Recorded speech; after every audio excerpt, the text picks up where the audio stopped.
John Locke, philosophical parent to the Founding Fathers and U.S. political system, with investments in the Silk Road and transatlantic slavery, obsessed over agricultural improvement. Born in England in 1632, his role as a tutor at Christ Church, Oxford, led to a post as the personal secretary for the father of one of his students, the Earl of Shaftesbury, the Chancellor of the Exchequer.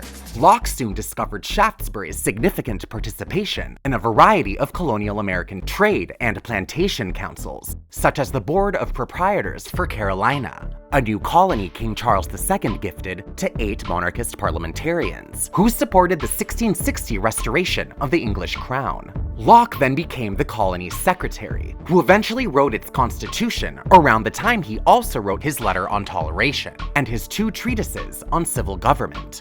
All this without ever visiting America itself. In his fundamental constitutions of Carolina, Locke established freedom of religious expression in the 1660s. He did, however, preclude atheists from owning land. Speaking of land, the Carolina Constitution also decreed that the heathenism of Indigenous Americans did not suffice as a justification for land usurpation. How could the English now rationalize colonization?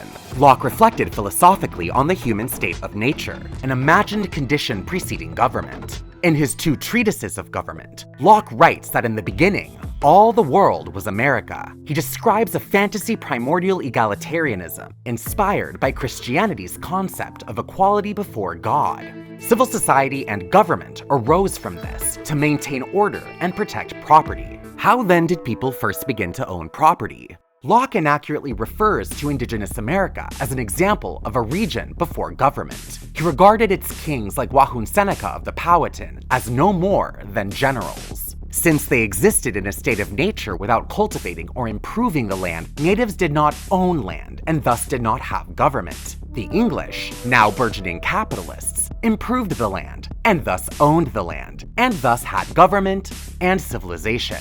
This justification echoes to the present day. Locke's constitution established a feudal aristocracy in Carolina, in which these 8 aforementioned parliamentarians, or barons, owned 40% of the colony's land. If all men are equal before God, and heathenism did not suffice as a differentiator between groups, how then did Locke incorporate slavery into the Carolina Constitution? By relying on new colonial constructions of blackness in law. The legality of land expropriation and enslavement ensured that the revolution in America began not with the English colonizers, but with a legacy of native and black rebellions, like King Philip's War.